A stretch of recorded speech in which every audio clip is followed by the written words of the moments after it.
Hola chicos y chicas, ¿cómo están? Hoy comenzaremos un nuevo tema que se titula Del juridicismo y la aplicación mecánica de la norma legal a la moralización del derecho y la creación interpretativa. Para ello comenzaremos abordando la temática el juridicismo. Comenzamos. El Estado de Derecho, al hilo de lo establecido en la Declaración Universal de los Derechos del Hombre y del Ciudadano, que se dictó en el año 1789, suscribió que la libertad solo se podía limitar por una ley o una norma jurídica. Por lo tanto, todo lo que quedara por fuera de ello pertenecía al pleno ámbito de la libertad. De esta manera, la ética social quedó completamente subsumida a lo establecido por el ordenamiento jurídico, y entre los ciudadanos no habrían mayores deberes que los establecidos por el derecho. Esto fue apoyado por las facultades de Derecho, que enseñaron a sus alumnos al derecho, desvinculándolo completamente de la moral. Y por lo tanto, esto provocó que los juristas tuvieran una concepción del ordenamiento jurídico como una isla totalmente deslindada de la moral y que en su formación no tuvieran conocimientos morales. Esto incrementó el juridicismo en ese momento. Luego de la Segunda Guerra Mundial surgió la construcción de un nuevo paradigma. Este nuevo paradigma establecía un límite moral para el derecho. Para que la norma moral fuera válida, debería cumplir o necesitaba cumplir con un requisito moral. De modo que si no se cumplía dicho requisito, se habría frustrado el nacimiento de la norma jurídica. De esta manera, el jurista tenía que tener un conocimiento no solo desde el ámbito jurídico, sino también desde el punto de vista moral para poder cumplir su rol específico. En el ámbito profesional, comenzaron a surgir muchas críticas en torno a la moral profesional, ya que consideraban que la misma implicaba una disminución de la privacidad o de la intimidad de los profesionales, y que dicha limitación no la tenían aquellos que no eran profesionales. Es necesario explicar que en la vida del profesional es posible distinguir tres ámbitos. Por un lado tenemos el ámbito estrictamente profesional, por el otro lado tenemos el ámbito estrictamente privado o doméstico y por último tenemos el ámbito público no profesional. El primero, que sería el ámbito estrictamente profesional, hace referencia a ese ámbito en el cual el profesional presta su servicio en el horario, en el espacio físico dedicado para esos fines. Por ejemplo, un abogado, cuando presta sus servicios en el estudio jurídico, recibe a su cliente, luego va y hace las presentaciones ante el tribunal. Ese sería el ámbito estrictamente profesional. Luego tenemos el ámbito estrictamente privado o doméstico, que hace referencia a la vida que lleva a cabo el profesional en su hogar o fuera del lugar de trabajo y en relación con sus usuarios, es decir, el ámbito de sus relaciones personales, la vida doméstica, sus relaciones familiares, etc. Y por último tenemos el ámbito público no profesional, que condice con los comportamientos del profesional, pero que no los realiza en tanto tal, sino como un ciudadano más. Por ejemplo, cuando va y cumple sus derechos políticos, va y vota, en el caso de que realiza alguna manifestación pública de sus opiniones políticas, etc.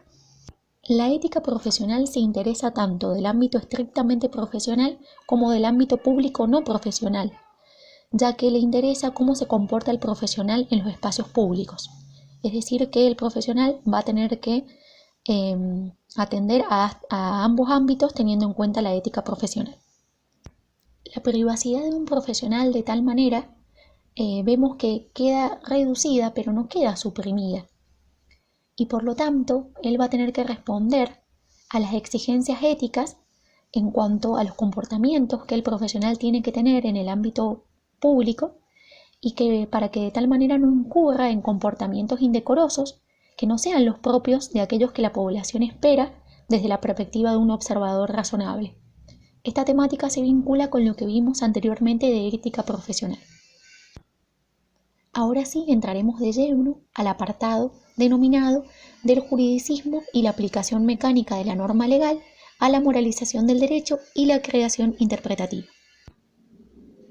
Para la teoría juridicista, la tarea judicial carecía de toda dimensión creadora y se reducía a transitar formalmente el camino del silogismo, es decir, el juez tenía una tarea que era totalmente objetiva y a lo que se dedicaba era a identificar cuál era la norma legal que se podía aplicar a una hipótesis fáctica, es decir, a un hecho concreto, y aplicaba dicha norma legal a ese hecho concreto y le proporcionaba una respectiva consecuencia jurídica. Es decir, se trata de un juez inanimado que le basta con conocer el derecho y decirlo silogísticamente para cada caso. Es decir, que podía ser tranquilamente un buen juez y al mismo tiempo una mala persona desde el punto de vista moral o social. Para el caso de que se tuviera que hacer una interpretación jurídica, lo que se buscaba era reconstruir el pensamiento del legislador, es decir, desentrañar el sentido de la ley según lo pretendido por el legislador, y para ello se valía de distintos métodos interpretativos, tales como el gramatical, es decir, lo que había querido decir el legislador con las palabras que había utilizado, lógico, sistemático e histórico, es decir, se tenía en cuenta también en el plexo normativo en el cual se encontraba dicha norma, se acompañaba con ese sistema, es decir, para poder explicar qué había querido decir el legislador, o se atenía al momento histórico en el cual él lo había escrito, pero siempre lo que se buscaba desentrañar o descifrar era el sentido que el legislador le había querido dar a esa ley. El cumplimiento de esta forma de interpretación se reforzaba con la amenaza penal al juez que se apartaba del sentido de la ley, dado que tal comportamiento se tipificaba con el delito de prevaricato. Por lo tanto, los jueces no podían realizar una interpretación de la norma que no tuviera como objetivo desentrañar el sentido o el significado que le había querido dar el legislador. Esta perspectiva juridicista, implícita en el paradigma decimonónico, fue puesta en crisis a lo largo de la segunda mitad del siglo XX, al hilo del movimiento rehabilitador de la razón práctica. Se rompió con aquella pretensión que consideraba posible ver al derecho solo como derecho, es decir, sin apertura a dimensiones éticas, económicas, políticas, culturales o de cualquier otra índole. Es decir, el derecho es inescindiblemente ético o moral, de manera que cualquier comprensión del mismo que margine esa dimensión estará condenado a hablar de un derecho sin correspondencia con la realidad jurídica, incluso de un derecho que puede volverse groseramente contra el mismo hombre.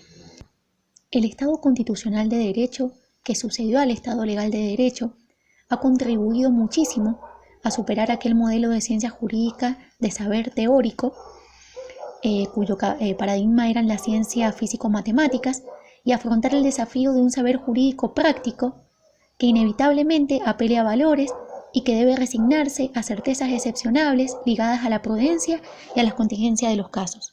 Esta constitucionalización o humanización del derecho no solo ha puesto en jaque el juridicismo del modelo decimonónico, sino que también a su misma teoría jurídica interpretativa, pues, como dijimos previamente, en el modelo juridicista, el intérprete debía tratar de descifrar cuál era el sentido que le había querido dar el legislador.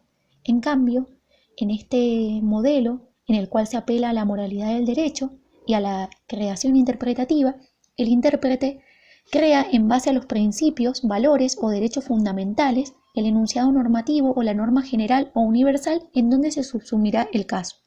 Y esta función creativa del intérprete se ve agravada, si se quiere, si pensamos que habitualmente frente a un caso aparece la posibilidad de recurrir a más de un principio, a más de un valor o derecho humano, lo que supone enfrentar el problema del conflictivismo de principios o derechos fundamentales. Por lo tanto, se acepta la alternativa de más de una respuesta para el mismo caso, como lo refleja la jurisprudencia contradictoria y los votos mayoritarios y minoritarios de los fallos, contrario a lo que pasaba en el juridicismo, en el cual solamente había una respuesta válida. Es decir, que para esta nueva perspectiva, habrá una pluralidad de respuestas jurídicas frente al mismo caso, según que el intérprete ponga el acento en uno u otro de los elementos axiológicos presentes en el derecho.